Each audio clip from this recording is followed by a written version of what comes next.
രാമായണ സിനിമയുടെ ഭാഗത്ത് നിന്ന് ഇപ്പോൾ ഒരു അപ്ഡേറ്റ് എത്തിയിട്ടുണ്ട്. ഓക്കെ, സിനിമയുടെ റിലീസിന്റെ ഭാഗത്തു നിന്നാണ് അപ്ഡേറ്റുകൾ വന്നിരിക്കുന്നത്. സിനിമ എന്തായാലും ദീപാവലി റിലീസ് ആയിട്ടാണ് എത്തുന്നതെന്ന് എല്ലാവർക്കും അറിയായിരിക്കുമല്ലോ. നമ്മുടെ ഇന്ത്യയിൽ ദീപാവലി പ്രമാണിച്ച് തന്നെയാണ് സിനിമ റിലീസ് ചെയ്യാൻ പോകുന്നത്, അതായത് നവംബർ 8-ാം തീയതി. പക്ഷേ ഓവർസീസിലൊക്കെ 2 ദിവസം മുമ്പ് തന്നെ സിനിമ റിലീസ് ചെയ്യുന്നതായിരിക്കും, അതായത് നവംബർ 6-ാം തീയതി സിനിമ റിലീസ് ചെയ്യുന്നതായിരിക്കും.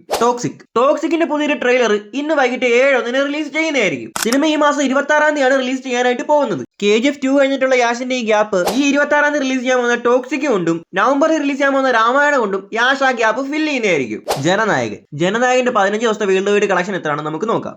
ജനനായകൻ തമിഴ്നാട്ടിൽ നിന്ന് മാത്രം 140,90,00,000 രൂപയും, ആന്ധ്ര തെലങ്കാന സൈഡിൽ നിന്ന് 13,05,00,000 രൂപയും, കർണാടകയിൽ നിന്ന് 30,65,00,000 രൂപയും, നമ്മുടെ കേരളത്തിൽ നിന്ന് 16,58,00,000 രൂപയും, നോർത്ത് സൈഡിൽ നിന്ന് 23,50,00,000 രൂപയും, ഓവർസീസിൽ നിന്നും 90,50,00,000 രൂപയും, അങ്ങനെ ആകെ മൊത്തം വേൾഡ് വൈഡ് ആയിട്ട് 315,18,00,000 രൂപ വേൾഡ് വൈഡ് ആയിട്ട് ജനനായകൻ കളക്ട് ചെയ്ത് കഴിഞ്ഞു. അടുത്തത് LCU, ലോകേഷ് സിനിമാറ്റിക് യൂണിവേഴ്സ്. ഇന്ത്യയിൽ തന്നെ ടോപ്പ് ആയിട്ടുള്ള യൂണിവേഴ്സിൽ ഒന്നായിരുന്നു LCU.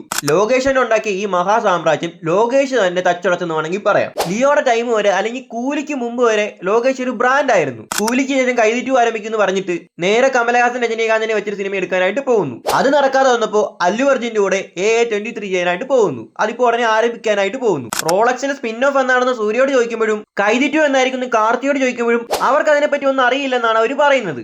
ഇപ്പൊ LCUവിന്റെ ഭാഗത്തുനിന്ന് ഒരു റൂമർ വന്നിട്ടുണ്ട്. ഓക്കെ, ലോകേഷും അല്ലു അർജുനും കൂടെ കൂട്ടുകെട്ടി വരാൻ പോകുന്ന സിനിമ ആയിട്ടുള്ള AA23 LCUവിന്റെ ഭാഗമാണെന്നാണ് അപ്ഡേറ്റുകൾ വരുന്നത്. ഇങ്ങനെ സംഭവിക്കാൻ പോവുകയാണെങ്കിൽ ലോകേഷ് അല്ലു അർജുനെ ഏത് സൈഡിലോട്ടായിരിക്കും പ്ലേസ് ചെയ്യാനായിട്ട് പോകുന്നത്? വിക്രമിന്റെ സൈഡിലോട്ടായിരിക്കും അതോ റോളക്സിന്റെ സൈഡിലോട്ടായിരിക്കുമോ? നിങ്ങൾക്ക് എന്താണ് തോന്നുന്നതെന്ന് താഴെ നിന്ന് കമന്റ് ചെയ്ത് വെച്ചേക്കുക. റോളക്സിന്റെ സൈഡിലോട്ടാണ് വരാൻ പോകുന്നതെങ്കിൽ സൂര്യക്കാലും വലിയൊരു ആക്ടാണ് അല്ലു അർജുൻ. എങ്കിലത് എങ്ങനെയായി തീരുമെന്ന് കണ്ടു തന്നെ അറിയണം. എനിക്ക് തോന്നുന്നത് വില്ലൻ സൈഡിലോട്ട് തന്നെ ആയിരിക്കാനാണ് ചാൻസ് കൂടുതൽ. കാരണം ഹീറോസിന്റെ സൈഡിൽ ഇപ്പൊ തന്നെ ഒരുപാട് ആളായിട്ടുണ്ട്. അതുകൊണ്ട് തന്നെ റോളക്സിന്റെ കൂടെയും വാൾട്ടറിന്റെ കൂടെയും അല്ലു അർജുൻ കൂടെ വന്ന അതൊന്ന് ആലോചിച്ച് നോക്കിക്കേ.